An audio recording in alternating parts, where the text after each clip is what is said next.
Sashen labarai da al'amuran yau da kullum na gidan Radio Freedom muryar jama'a ke gabatar da Inda Ranka.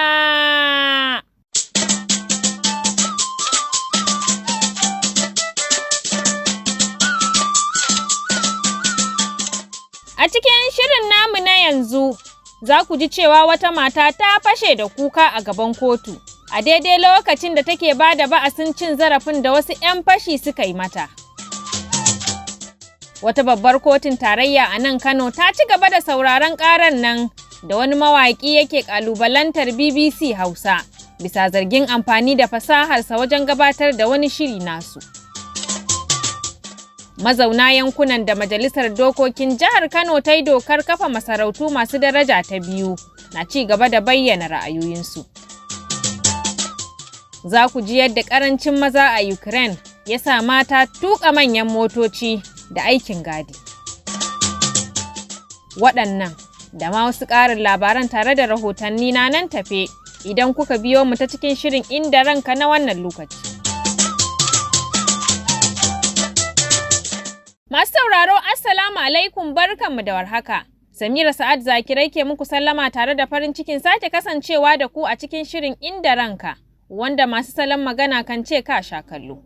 A yau za mu ɗora da batun budurwan nan Hafsa wadda muka ba ku labarinta a shirye-shiryenmu na makon da ya gabata, da ake zargin wasu matasa sun ɗaure ta, suka yi mata kuma dukan kawo wuƙa, da hakan ya sanadiyar ji mata rauni a ƙafa da hannu.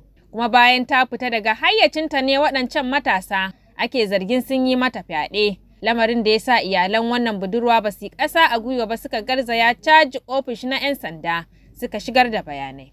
Bayan turka-turka da iyalan wannan budurwa suka sha na tabbatar da an ƙwatar mata hakkinta da kuma rahoton da filin Inda Ranka ya yi, a yanzu haka dai ƙungiyar kare haƙƙin bil'adama ta AIDS Najeriya ta yi uwa da makarbiya kan wannan lamari. Ibrahim Bello Bayero shine shugaban wannan ƙungiya, ya ce za su yi duk mai yiwuwa wajen ganin an yi adalci kan shari'ar da iyalan wannan budurwa ke yi da samarin da suka ci zarafinta, har ma da ɗaukar nauyin jinyarta wadda a yanzu asibitin Murtala suka mayar da kulawarta zuwa asibitin Malam sakamakon ciwon yoyon fitsari da ta samu da kuma ƙugunta da ya goce. Kuma mu a ƙungiyarmu ta AIDS Najeriya ba za mu bari ba, kuma insha Allah sai mun ga tabbacin cewa wato an yanke musu hukunci na abin da sun karɓi a wato hukuncin abin da suka girba. Kamar ita kuma wannan mara lafiya mun ɗauki nauyin dukkanin wato magungunanta da abin da ya danganci lafiyar ta baki ɗaya har zuwa ta warke insha Allah. Allah ya kiyaye gaba ya kuma shiga tsakanin nagari da mugu, amin. Da yammacin yau ne gwamnan Kano Abba Kabir Yusuf ya rattaba hannu kan kundin dokar samar da sarakuna masu daraja ta biyu da Majalisar Dokokin Jihar Kano ta samar da safiyar yau Talata. Dokar dai ta kunshi samar da masarautu masu daraja ta biyu da suka haɗar da masarautar Ƙaraye wadda ta kunshi ƙananan hukumomi biyu wato Ƙaraye da Rogo, sai kuma masarautar Gaya da ta kunshi ƙaramar hukumar Gaya, Albasu da Ajingi, sai kuma masarautar Rano wadda ta haɗar da ƙananan hukumomin Rano, Kibiya da kuma Bunkure. To sai dai mazauna yankunan da aka ƙirƙiri waɗannan masarautu na bayyana damuwarsu kan dawo da su daraja ta biyu da majalisar ta yi a maimakon daraja ta ɗaya wadda suke a da. Magana ta gaskiya na ji daɗi kuma na yi farin ciki matuƙa, to ta fuskar kuma za mu ce kamar ba mu ɗan ji daɗi ba sakamakon rage da aka samu daga wasu lokal government ɗin da aka rage a maimakon tara yanzu aka da mu zuwa 4 ko 5. Muna roƙon mai girma gwamna da a duba kokenmu a dawo mana da shi kamar yadda yake lokal government tara. Fatan za a duba wannan koke namu na a dawo mana da sauran lokal government ɗinmu kamar yadda take da mu zauna a mai daraja ta biyu. Kwanakin baya da aka cire mana ita wannan masarauta gaskiya mun yi bakin ciki sosai, mun yi kuka a fili har da zuci, amma yanzu sakamakon dawo da ita da aka yi muna godiya da Allah ya sa kan shefa alkhairi, Allah kuma ya kara taimakawa garin mu. Hakikanin gaskiya wannan ba mu ji daɗin wannan labari ba, kuma ba ma farin ciki, ba ma tare da wannan yunkuri nasu tunda abin ma ba su yi shi yanda ya kamata ba. Ba wani ci gaba, mutanen nan ba sa son ci gaban duk wani wanda yake wajen Kano. Da muka leƙa masarautar Bichi kuwa da aka cire ta daga cikin jerin masarautun, al'ummar yankin sun buƙaci gwamnatin jihar Kano da ta dawo da masarautar la'akari da irin ci gaban da suka samu a dalilin kafuwarta. Tabbas zuwan sarki garin Bichi an samu ci gaba garin Bichi an samar da abubuwa hanyoyi makaranta asibitoci an yi gine-gine an gyara abubuwa da dama ba za mu ji daɗi ba a ce Bichi babu sarki duk da dai ita gwamnati ta fi kowa sanin da zai sai wannan abun to muna fatan Allah ya gyara wannan abun kuma a damar da sarki a cikin garin Bichi muna roƙon mai girma gwamna da ya duba ko da sarakuna masu daraja ta biyu to ai mana a kama cikin garin Bichi mun ji ba daɗi sakamakon rushe wannan masarauta tamu da aka yi domin masarautar nan ta samar mana da abubuwa na ci gaba da dama sannan mun samu ci gaba kala-kala wanda bamu da shi a baya sakamakon wannan masarauta muka same shi muna mai roƙo da gwamnati jihar Kano ta sake duba wannan da ta taimaka ta dawo mana da masarautunmu kamar yadda gwamnatin baya ta yi mana. Sai dai wani masani a fannin tarihi da harkokin masarautu ya shaida a filin Inda Ranka cewar wannan turka-turka ra'ayi ne na gwamnati wadda take da ikon yin duk abin da ta ga dama dangane da wanzuwa da kuma gudanar da harkokin masarautu. Ba sababbin masarautu ba kwaskwarima isa ke yi akan doka da aka yi ta baya-bayan nan wacce ta rushe tsofaffin masarautu ta kuma kawo yanzu a wannan halin da ake ciki sababbin masarautu kuma wannan tsari ne na dokar ƙasa ya ba wa gwamna ƙarfi da ƙarfin ikon cewar yana da damar da zai tsaga masarautu ko ya kai su martaba ta farko ko martaba ta biyu ko kuma ya bar su a yanda suke ma'ana a hakimai to wannan gwamnatin jihar Kano ta yi amfani da wannan dama kuma ta kawo wannan canje-canje. Dr. Mansur Dattirfa'i kenan masanin tarihi a nan Kano.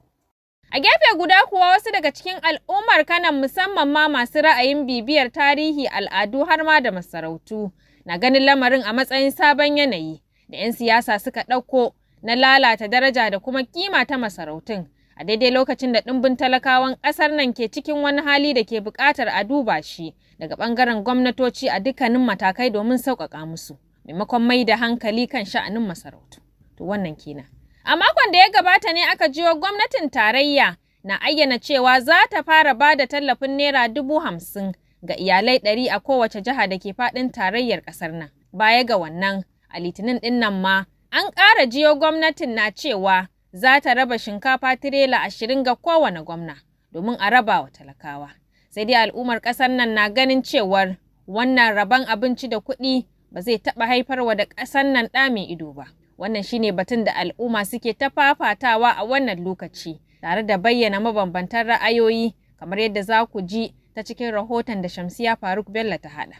Wannan dai ba shine karo na farko ba da gwamnati ta bayar da kayan abinci a raba al'ummar ƙasar nan. Sai dai kuma ko a wancan lokacin ma mutane da yawa ma jita-jita suka rinka ji a cewar su, kasancewar su basu gani a ƙasa ba, waɗanda suka samu kuma abin bai taka kara ya karya ba. Yawanci gaskiya an sha yin ko haka ko wani abu haka za ka ga cewa na wannan shirye ga cewa waɗanda suke da alaka da abin waɗanda aka ba su suke amfani da kayan su ba tare da wasu sun sani ba. Bara a ce an dawo mana da man feturin mu da aka cire tallafin nan. Amma wannan tallafin abincin da aka ce za a raba ba kowa ne zai samu ba, wasu ma har a gama rabon ma ba lallai sun san an yi ba. A nasa bangaren shi ma mai sharhi kan al'amuran yau da kullum a nan Kano, Alhaji Ibrahim Sadauki Kabara cewa yi sai har an dawo da farashin man fetur yadda yake a baya kafin komai ya daidaita. Ko ni nan in ka zo ka ajiye min buhu 3 a gidana ko kuwarsa yi min wata 1 da rabi, idan yi min daga nan kuma sai me ina nan dai cikin wahalar tsindin. In abinci ka kawo min shi ka bani kayan da zan hada abincin tsadarsu ta wuce hankali. Saboda haka abin da yake mai yiwuwa wanda 'yan ƙasa Najeriya suke so shine shugaban ƙasa Bola Ahmed Tinubu ya mai da mu farashin man fetur ɗin da ya gada lokacin Buhari. Shi kadai shi zai fidda mu daga wannan. Kuma wannan abu ne wanda zai yiwu, kada wani ice mustahili ne ba zai yiwu ba. Domin an yi a Najeriya mun gani ya mai da mu farashin man fetur ɗin da ya gada a wajen Buhari. Masana dai da al'umma na ganin gwamnati in taso cikin kankanin lokaci za ta iya fitar da al'ummar ƙasar nan daga cikin halin matsin da suke ciki a yanzu.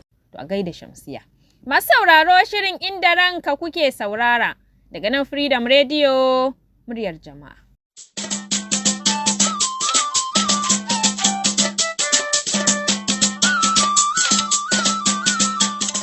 To barkamu da dawowa. Yanzu kuwa shirin zai ɗora da wani abin tausayi da ya faru a kotu inda wata mata ta fashe da kuka a daidai lokacin da alƙali ya umarce ta ba da shaidar abin da ya faru da ita. Na zargin yadda wasu 'yan fashi suka shiga gidansu suka yi musu fashi sannan suka ci zarafinta ta hanyar fyaɗe. A zaman kotun na yau, lauyar gwamnati kuma mai gabatar da ƙara barista Safiya Yalwati ta shaida kotun da ke zamanta a Mila Road ƙarƙashin jagorancin Justice Jamilu Shehu cewa yau ne aka sanya domin sauraron shaidu inda ta gabatar da matar. A nan ne wannan mata ta dinga bayani cikin kuka mai ban tausayi da taɓa zuciya. Tun da fari dai an gurfanar da Sani Abdulkadir Kafinta da Ahmad Abdullahi Dogo a gaban kotun bisa kunshin tuhume-tuhumen fashi da makami da kuma fyaɗe, tuhumar da suka musanta amma daga bisani suka samu beli. Matar dai ta yi dogon bayani inda ta ce a ranar 23 ga watan 10 na shekarar 2021 ne wanda ake zargi na farko ya buga musu gida. Tana buɗewa ne sai ta ganshi sanye da takunkumi. Nan ne take zargin ya kama ta da kokawa, har ma ake zargin ya yi mata fyaɗe. Ta ce lokacin da mijinta ya shigo inda suke ya kama shi da kokawa. A nan ne nan ma aka yi zargin ya yi amfani da wata wuƙa ya caka wa mijin nata. Kuma bayan zakara ya bashi sa'a sai ake zargin ya bar takalminsa da takunkumin fuskar. Bayan kammala ba da shaidar, kotun ta ɗaga wannan shari'a zuwa ranar 18 ga watan 11 na wannan shekara da muke ciki domin ci gaba da ba da shaida. Daga babbar kotun tarayya da ke zamanta a nan Kano kuwa, kotun ta ci gaba da sauraron ƙaran nan da wani mawaƙi ya yi inda yake ƙarar BBC Hausa bisa zargin amfani da fasaharsa wajen gabatar da shirin nan na daga bakin mai ita. Wakilinmu Aminu Abdu Baka Noma yana da ci gaban labarin.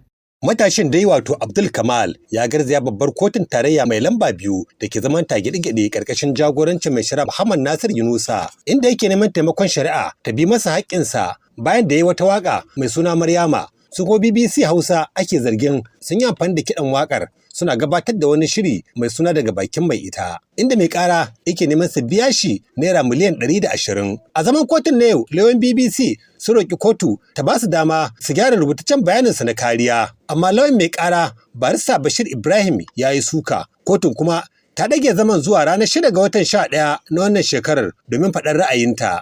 A gaida Baka Noma, yanzu kuwa shirin zai leƙa ƙasar Ukraine da ƙarancin maza ya sa mata suka bazama aikin da maza suke yi, wato irin su tuƙa manyan motocin daf-daf da gadi da sauransu. Azima Sani Haruna da ci gaban wannan labari. Yadda mata ke shiga ayyuka waɗanda al'ada ake gani na maza ne na daga cikin hanyoyin da ya sauya rayuwar al'umma a Ukraine, yayin da ake ci gaba da tura samari fagen ɗaya. Mata na shiga ayyuka irin na tuƙa manyan motoci da jagorantar kamfanoni da kuma shiga aikin gadi. Liliya Sholha na tuƙa babbar mota ta ɗaya daga cikin kantuna mafi girma a Ukraine. Sulpon ta kasance tana sha'awar aikin tuƙa babbar mota tun tana ƙarama. To amma yaranta ƙanana ne, sannan tsohon mijinta baya son aikin. Yanzu ta rabu da mijin, kuma mahaifiyarta na taya ta rainon yaran. Liliya ta ci gaba da cewa mafarki na ya zama gaske a shekaru 5 gabanin Rasha ta kaddamar da gagarumar sumame. Liliya ta ci gaba da aiki a matsayin mai kula da ɗakin ajiyar kaya, yayin da take kabu-kabu da mota da yamma domin ƙara samun kuɗaɗen shiga.